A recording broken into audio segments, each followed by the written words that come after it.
All right, so what have you been listening to, boys? Alec. Oh, all right. I always like good classic country. And also just with new country that's been coming out, I've been hit and miss with a lot of different things. So I just kind of go back to old classics, pretty much 80s.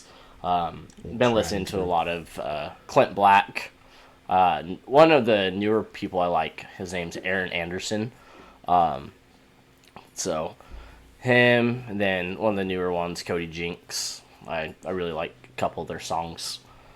So just been listening to country for the most part. As for me, I'm listening to something completely different than country. Although last week I did talk about country quite a bit by talking about Beyonce. But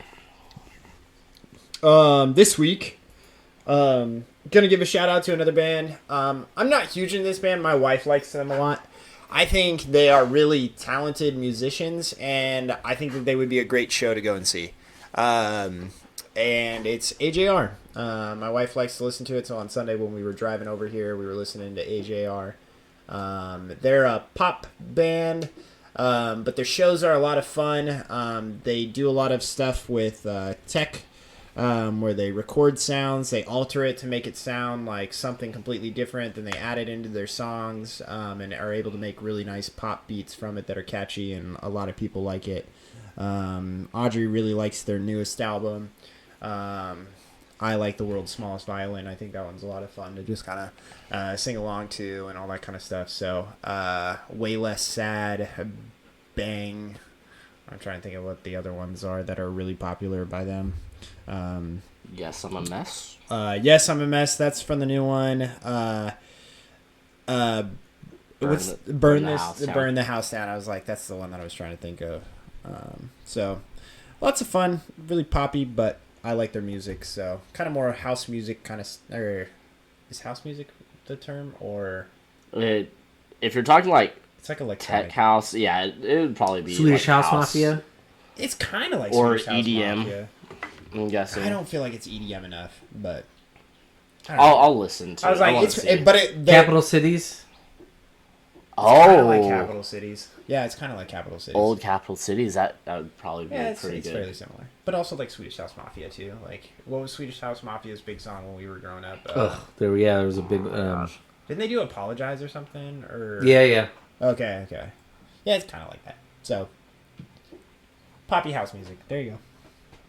Gosh, I can't think of that Swedish House Mafia song. Somewhere by a blue lake. Do you remember those lyrics? It's where my heart breaks. I can't think of this song. Is that not Apologize? Oh, I can't remember. I know what you're talking about. this is gonna Bother you. Yeah. Okay. So yeah, Tim, what are you listening to? I'm similar to Alec. I've been listening to just a big jumble of country music. Mine goes all over the place from early 90s all the way back to Jimmy Rogers, the original country the first country star from the 20s, basically when recording started. And it's a couple years ago I watched the Ken Burns special. It's like 3 or 4 episodes on the history of country music, and fell in love with country again, and this time fell in love with it all the way back and all the different genres of it. So my list has got everything from Johnny Cash and Rogers and Waylon Jennings, all the outlaw country. It's got some pure Nashville poppy stuff as well that in small spurts I like, and then goes up to about Garth Brooks. So I guess that's more classic right there. Whenever I say classic, I guess I just meant like 80s country, because that's what I grew up listening to. Yeah, I mean, the new stuff today is like country rock, and some of it's okay, but again, it's hit and miss. I mean, I like some of the girls. I like Casey Wilson. Musgrave and Maren, what's her name? Maren Morris.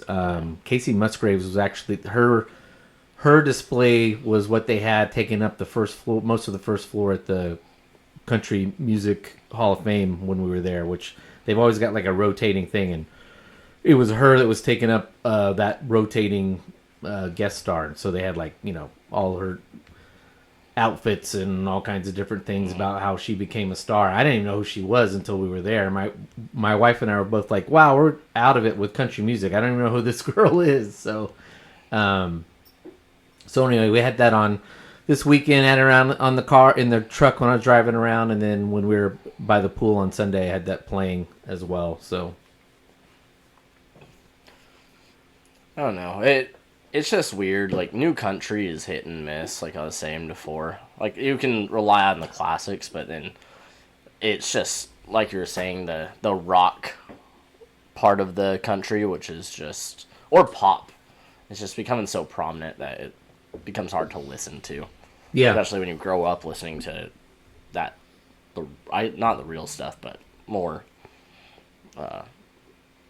I don't know, classic country. I would say the most modern stuff I have is kind of that it's the new country, alternative country, and then shoot, we were talking about them on Sunday or in the gazebo. This is it, boys. Names escape me. Names of friends and names of musical artists. Like Zach Bryant. I think there's some Zach Bryan on there, but he's more psychedelic. Turtles album. Turtles All the Way Down. Turtles All the Way Down. I have no idea what you guys are talking about. I have no fucking clue. I mean, I said Turtles All the Way Down, but I'm pretty sure once you say it, I'll there's no way understand that it. somebody called that. No way somebody named their country album that. I know exactly who you're talking about. Nolan was talking about absolutely it. No So clue is who we're talking about. Ped. Do. Wetzel. Not Coetzel. Coulter Wall. There was Coulter Walls on there too. Sturgill Simpson. That's what I'm thinking of. Damn. Oh yeah, that was Damn. totally what I was thinking of. Sorry, I don't really listen to that much modern country. The most recent modern country that you could get me to listen to is. I do like the females, as you guys said before. Florida Georgia Line. Go fuck yourself. I knew that. Tim is a big Florida Georgia Line fan. Nope. I like the one. I like it. They are our official beer theme song, and then the one they do with the. I do like the repetitive song they Let do It with Be. Bebe Rex, whatever her name is. Is that on it? Is it Yeah, on Let It Be? yeah. Oh, It's just my daughter hates it because it just goes over and over again. Yeah, I'm an like Eric it. Church guy, so always have been. Been a big fan of him since his first album, so I always listen to the crap out of Eric Church as much as possible. But that's about as recent as I get. So, because everybody else I don't really care for.